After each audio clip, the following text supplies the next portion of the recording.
tere tulemast kuulama sarja Sinu haav loob sinu reaalsuse.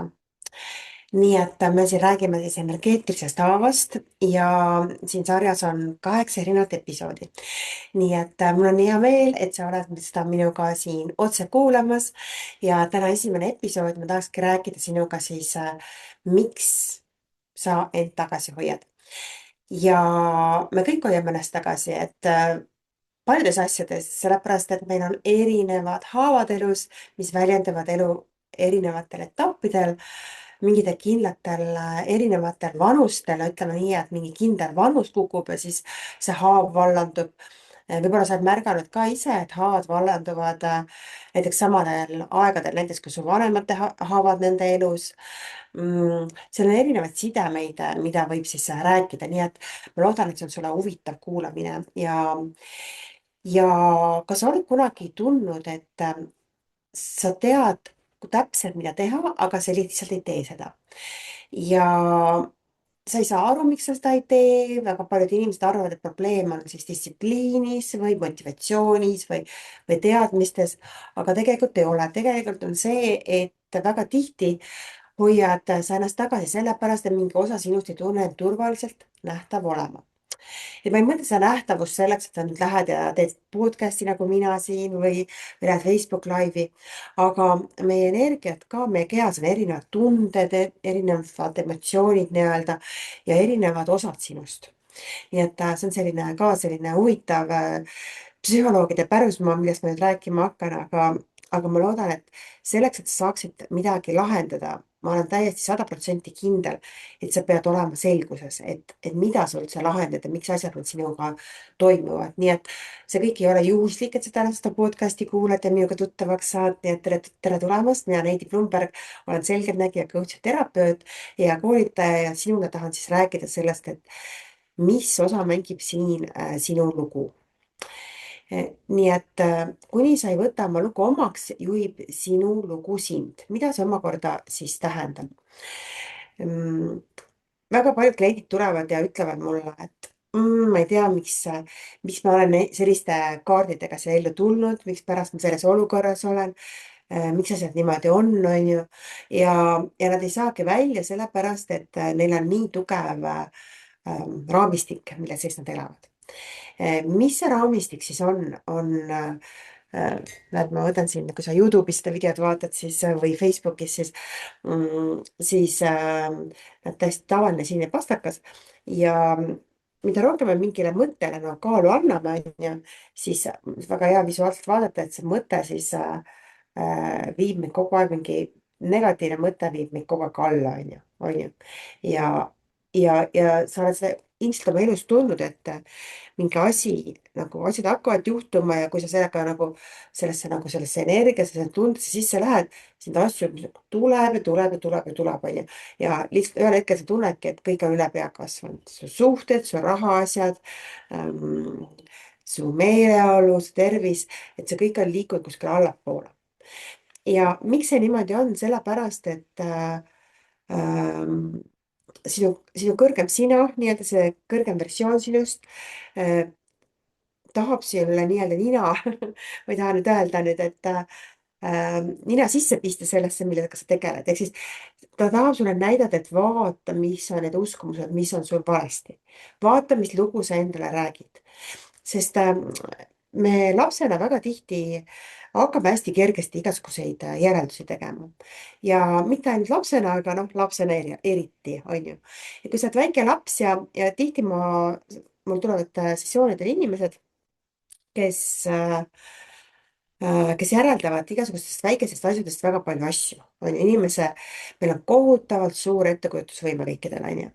Ja mida rohkem inimene on kogenud traumat, seda suurem on temal see ettekujutusvõime, on ju. Jah, et ongi kõik ja mõnikord mõni tulebki kohe sellise erinevad, tulebki sellise pagasiga, et tal ongi väga suur kujutlusvõime, tal ongi suurepärane kunstianne, muusikaanne. Aga tal on ka, see tähendab seda ka, et ta tuleb sellest kohast, kus tal on eelmisest elust kaasas juba üsna palju siis taaka, on ju. Ja selle taavaga on siis vaja selles elus tegelema hakata, nii et selle eest ära joosta ei saa.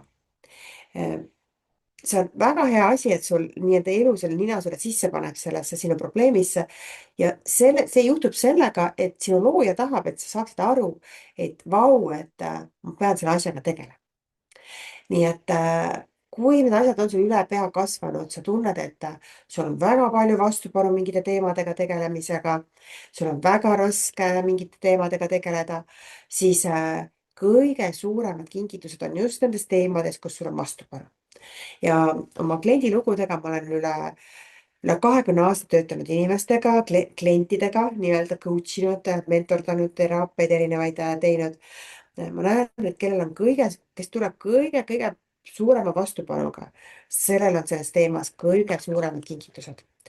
Ma räägin natuke nendest kingitustest ka teistes osades, nii et ma loodan, et sa siin vaatad selle episoodi läbi, kuulad mind siin, ütleme, kommenteerid, kas see kõnetab sind ja, ja väga rohkem ma arvan, et sa hakkad nägema seda asja. Nii et kui sa võtad selle loo omaks, siis selle loo omaksvõtuga kaovad ära igasugused emotsioonid, on ju. Nii et ma võin rääkida, et oo, et ma ei tea ikka, kuidas ma ikka sündisin sellisesse peresse, et kuidas ikka mu vanemad lahutasid, kui ma olin 3-aastane, miks ikkagi mu ema keelas mu isal minuga suhelda ja mikspärast see juhtus ja miks too juhtus ja mikspärast mu bioloogiline isa astus mu ellu alles siis, kui ma teadlikult, kui ma olin 32-aastane, on ju. Mikspärast need kõik asjad minuga juhtusid. Aga kui ma nagu vaatan spirituaalses aknas seda, siis need asjad hakkavad hoopis teistmoodi minuga rääkima, on ju. See ongi see ajaline küpsemine, et sel hetkel, kui need asjad juhtuvad, me tihti ei saa aru selle asja toimest, selle teema väärtusest. Ütle mulle jaa, kui kui see sind absoluutselt kõnetab, et sa hiljem me vaatame mingeid asju teisiti, on ju. Mispärast me vaatame teisiti, sellepärast, et meil on see lugu sealt tagant kadunud, on ju. Nii et minu lugu oli väga palju lapsena, et rääkisin, et mul ei ole isa, on ju, isa jättis mind maha, on ju, isa ei hooli minust. Kui ma sain vanemaks, siis ma sain aru sellest, et tegelikult isa mitte ei jäta mind maha või ta ei hooli minust, vaid minu ema täiesti keelas mu isa minuga suhtlemise ära, onju. Ehk siis mu ema tegi kõik selleks, et ma ei suhtleks oma isaga.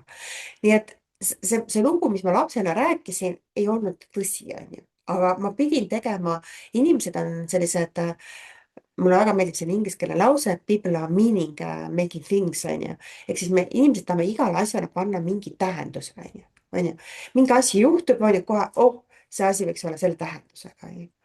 Ja lapsed eriti, on ju, et kui sa teed midagi, siis tal on see tähendus ja see tähendus võetakse eelkõige, me lapsena võtame selle tähenduse enda seest, et ta ei taha minuga suhelda, sellepärast ma ise olen selline või ma tegin seda või ma ei ole väärt või ma ei ole armastusväärne või ma ei tee piisavalt või ma ei ole sõnakuulelik laps või mingeid selliseid asju ja sealt edasi hakkab toimuma selline huvitav asi, et meil hakkab tekkima siis klaas kadus meie peale.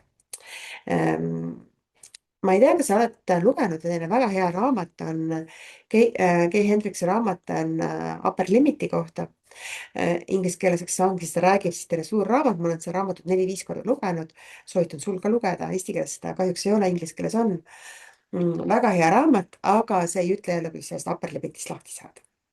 Hea uudis on see, et mina olen nüüd nii kaua inimestega töötanud, nii palju õppinud maailma parimate koolitajate juures, terapeutide juures, ülikoolides on ju, kus ma oskan seda upper limit'it inimestel nüüd ära võtta.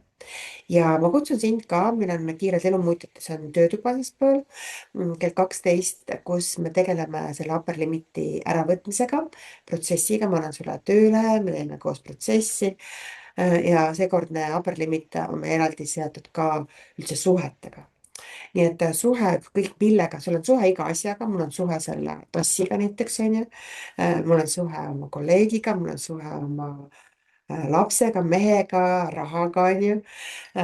Energeetiliselt on meil suhted väga paljude asjadega on ju. Ma loodan, et sa oled nõus sellega. ja ja see on tõesti, võib-olla sa märkad ka seda, et kohe, kui sa võtad selle loo omaks, mis su elust kogeb, siis sa saad hakata seda lugu muutma, on ju. Ja see tähendab, et kui sinu sees on mingi osa, mida sa häbened, mida sa peidad või mida sa üritad vältida, siis sa ehitad enda ümber kaitsekihti. Ma lasen selle natuke mõjuda sulle, et sa saad aru, et meil on energeetiline kaitsekiht, mida sa siis ehitad. nii et mõtle korraks, et kui sa oled hõivatud millegi enda sees kaitsmisega, kuidas sa saaksid olla täielikult kohal, täielikult present mingite asjade jaoks, suhete jaoks, oma lapse jaoks, raha jaoks, mehe jaoks, naise jaoks ja mis iganes. sa ei saa olla enda jaoks kohal ja täielikult õnnelik. sa ei saagi ja just sellepärast ei saa ka sina, et sinu osa saab päris nähtavaks tulla. ja tekib olukord, kus sa tead, mida teha, aga sa ei tee seda. mitte sellepärast, et sa ei suudaks, vaid sellepärast, et mingi osa sinust kardab. jah, nii et need tuleb leida, et milline osa sinust kardab, on ju. tuleb vaadata, miks ta kardab ja tuleb hakata armastama ennast ja armastama kõiki osasid, ka seda osa, mis kardab, on ju. kui sa tunned, et sul on mustrid, millest sa ei saa lahti, siis ma väga julgustan sind, tule kiirelt elumuutjatesse või stardipunkti. kui sa tahad täiesti milleski täiesti nullist alustada, ilma midagi maksmata, siis www.energiablokid.ee on see koht, kuhu minna, kus sa saad nagu hakata lahti mõtestama oma neid ülemisi piire. ma natuke veel räägin sulle nendest ülemistest piiridest, sellepärast et ma näen, et teil on huvi selle vastu. et see upper limit on siis ja erinevad, me mängime erinevaid mänge, on ju, nii et justkui see on nagu hiire mäng sellega, mida sa oma ellu tahad. nii et sa võid mõelda, mis asjaga sa mängid justkui sellist kassi-hiire mängu, võib-olla on see inimene, võib-olla on see raha, võib-olla on see tööalane asi.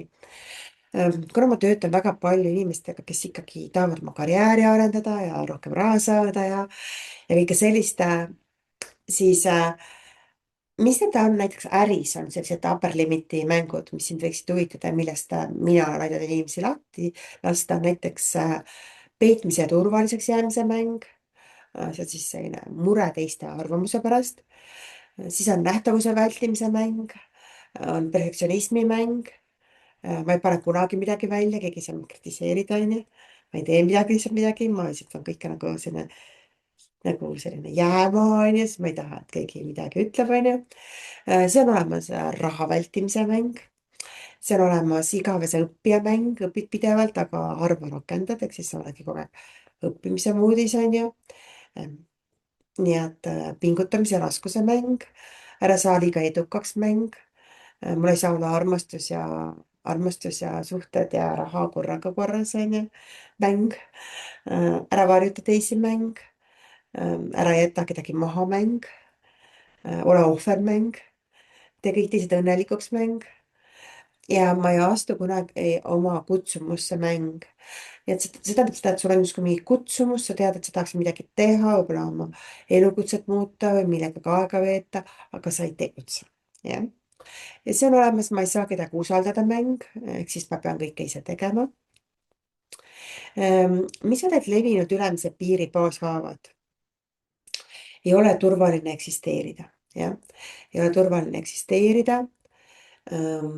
ei ole okei omada vajadusi, puudub jõud olla nähtav, väljendada, tegutseda.